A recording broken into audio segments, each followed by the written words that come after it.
Neighborhood meeting. My name is Logan Jeffrins, and I'm a planner with the city's Development Services Department.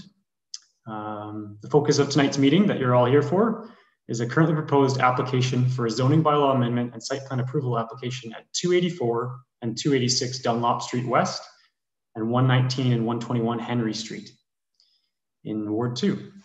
Please be aware that we are recording this meeting for the public record. All information provided is being collected and will be used for the purpose of garnering your input to respond to inquiries and to be notified of future meetings and to consider that public information. Should you have questions regarding this collection, please contact the Development Services, including myself. I would like to let everyone know that there are staff behind the scenes, a few individuals that are helping to make this technology work tonight. They have the ability to interrupt the meeting at any time and will endeavor to allow the applicant and each member of the public the opportunity to speak. Please bear with us if there's any technical issues, which may always crop up. So there are 10 attendees here this evening. And I see that Councillor Keenan Aylwin is in attendance, so thank him for attending. We did expect a few more, and obviously you can always reach out to me directly as the file manager. If there are any issues, you can connect back with me. Tonight's meeting is not a statutory meeting under the Planning Act, as the application is in the early stages of the review process. The intent of tonight's meeting is more so to provide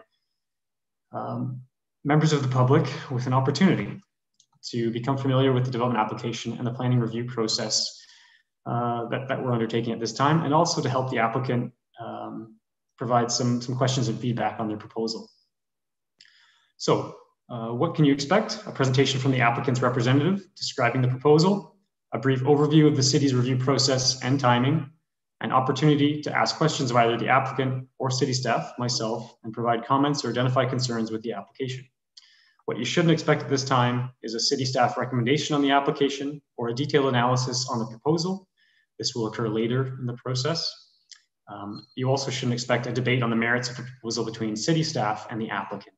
That doesn't happen tonight. So, once more, as we move into the Q&A period, if you wish to ask questions or provide a comment, you'll be required to use the meeting controls to raise your virtual hand. You can find the raise a hand feature at the bottom of your screen, hopefully. For those of us joining us with a traditional phone, dial in. You may press 9 to raise your hand. When you're called on to speak, you can press 6 to unmute yourself. So I'll just go through that again. We would ask that you don't use the chat. There is a chat function here today. But please raise your hand and take this opportunity to speak. And obviously that raise a hand function allows me to kind of organize individuals. If you are calling in, you can press 9 to raise that hand, and I will call upon you when that time comes. You can press 6 to unmute your microphone. So when you're called on to speak, please unmute yourself, and then please clearly state your name and your address. We need that for the public record before providing your comments or questions. As we work through these questions and comments later in the meeting, I will respectfully request that members of the public please avoid repeating the same question and comments over and over again.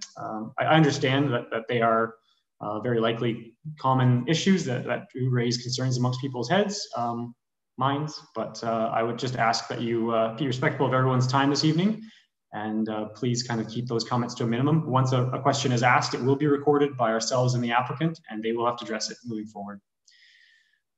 All right. For those of you that have registered for the meeting, by providing a mailing or email address, you will be added to the mailing list to receive further information about this application. So please be aware of that. After tonight's meeting, I'd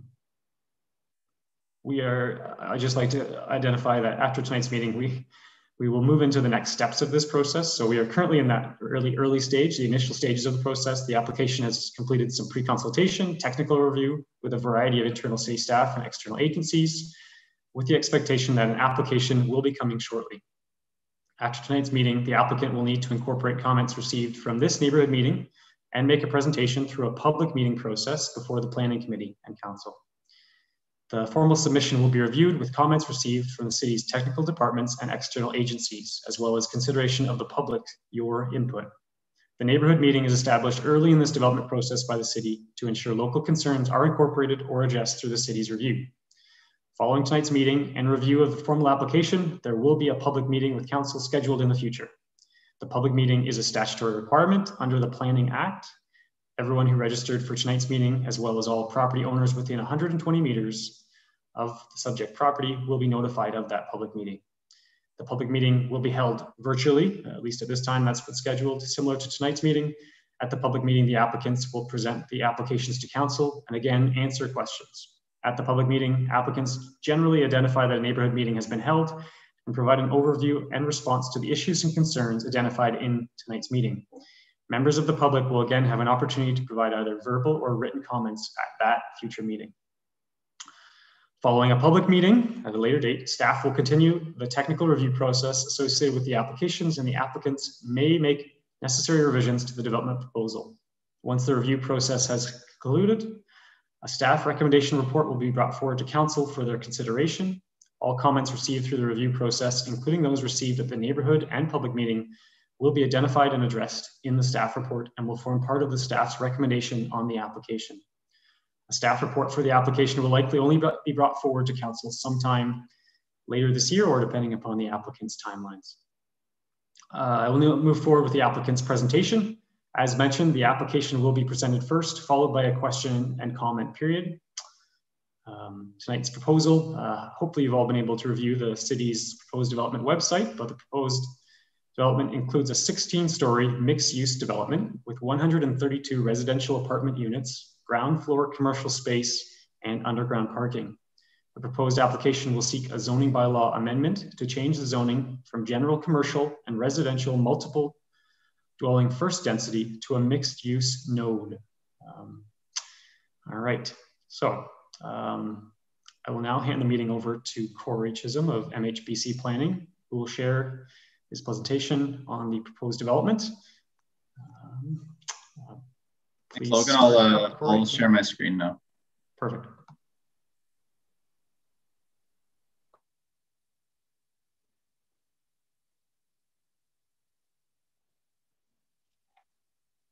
So is everyone able to see that? Logan, are you able to confirm? I can confirm that, Corey. Great, thanks. So thanks for that introduction, Logan, and thanks for everyone in attendance tonight. As mentioned, this is the preliminary neighborhood meeting to kind of introduce the project concept to the public and to city staff. So I'll take you through a brief presentation of the current development concept, and then afterwards we will go into a question and answer period where myself as well as other members of the project team are available to answer your questions as best we can. Just to quickly introduce myself and our project team that's here tonight. I'm Corey Chisholm. I'm a partner with MHBC Planning here in Barrie and the acting planning consultant on the file. Also here in attendance and available to answer questions are Sophia Canavas. She's the urban designer on the project. We also have Ali Malik, who's the project architect, and Swan Im, who is the project traffic consultant. Also on the meeting tonight as attendees, viewing the process is the project owner, Dean Artenosi. Also have Andrew Edwards, a colleague of mine at MHBC Planning. And we also have Saeed Sarai, one of the other project architects on the file. So with that, I'll begin my presentation. The site is at 284 and 286 Dunlop Street West, as well as 119 and 121 Henry Street. And as you can see, those properties are all contiguous to one another. So again, just zooming out, showing the location of the site, it's just off the intersection of Dunlop Street West and Ann Street North, and just to the east of the current on-ramp to Highway 400. And one of the considerations through this early design stages of the project is we've been coordinating a fair amount with MTO. As I'm sure some of you are aware, MTO is going through a process to widen the 400 through Barrie, as well as make some adjustments to some of the on-ramps. So we have had to design the site with the future configuration of the Dunlop Street ramp onto Highway 400 in mind. So in the future, that ramps actually will be shifting to come through this existing plaza, and it will meet up with Dunlop Street quite a bit further to the east than it currently does now. With that, MTO will be taking a widening along Dunlop Street, and then there's a 14-meter building setback we have to respect. So typically along intensification corridors like this, it's good urban design principles to site the building as close to the street as possible. In this case, we have done that, but we have to also respect the 14-meter setback from MTO. So that has caused the building location to be pushed back a little bit further. So this slide demonstrates the existing official plan designation in the city's official plan. The front portion along Dunlop Street is designated general commercial, and the rear portion is designated residential. Through discussions with city staff, it's been determined an official plan amendment is not required to support this project, and that's largely due to it being located within one of the city's identified intensification nodes. So just moving along, this slide identifies the city official plans, intensification corridors, and intensification nodes. So as you can see, the site is located along an identified primary intensification corridor, that being Dunlop Street West, as well as within a primary intensification node, which is centered around the intersection of Ann Street and Dunlop Street.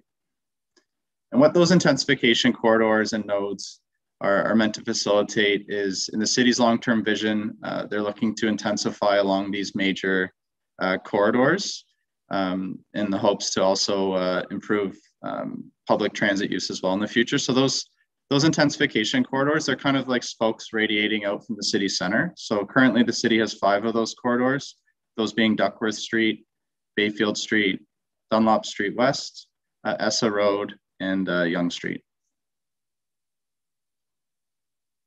So this is the current site plan concept our project team has developed. So as Logan mentioned earlier, what is proposed is a 16-story mixed-use building.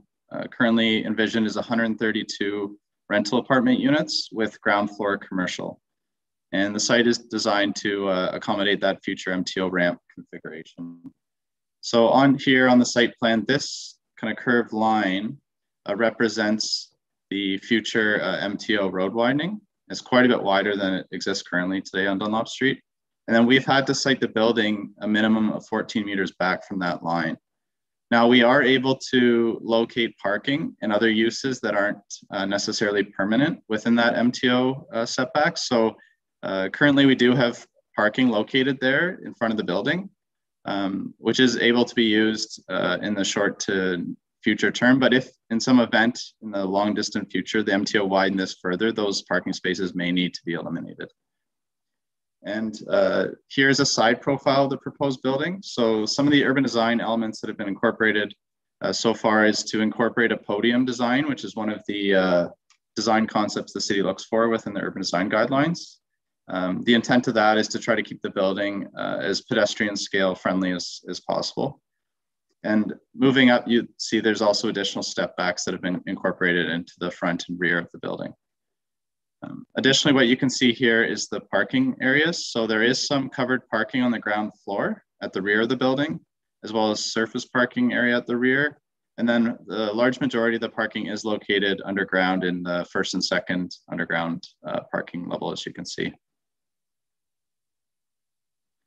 So these are the current renderings of what the building's envisioned to look like. And it's certainly important for both the owner and our project team. The project is strategically located at one of the key kind of gateways from the 400 into the downtown of Barrie, those being the off-ramps at Dunlop Street and Bayfield Street. And we thought it's important to have a nice prominent gateway feature at that location as people enter and exit the city. This map shows the site's current zone in the city zoning bylaw. So the property is currently zoned general commercial or C4 at the front portion, as well as residential multiple dwelling first density or RM1 at the rear portion. A zoning bylaw amendment application is required to facilitate the proposed development. So we will be submitting a formal zoning bylaw amendment application following tonight's meetings in the preparation of all the required application material. So what will be proposed is to rezone the entire property to the mixed use node or MU1 zone. And that's the zone the city of Barrie developed and is intended to be implemented within those intensification nodes that was identified earlier. There's also a mixed use corridor zone, or MU2, and that's the zone that's typically implemented along those corridors, but outside of the nodes. So as far as what the next steps are, so we are working towards submitting the formal zoning bylaw amendment application. We are hoping to submit that in the near future following receiving comments tonight and finalizing all the required material. After the zoning bylaw application is submitted and starts to be processed, we will also require a site plan application, which will require some additional detailed studies that will need to be prepared. So currently the city's identified the following studies are required to form a complete application for the zoning bylaw amendment application.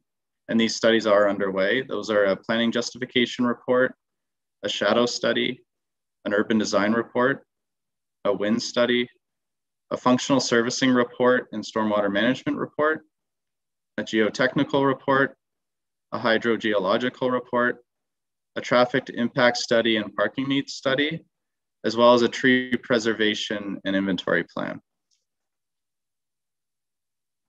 So with that, I'd just like to thank everyone. And as mentioned, myself and our project team is available to answer any questions, and we'll do our best to answer those questions. Thanks.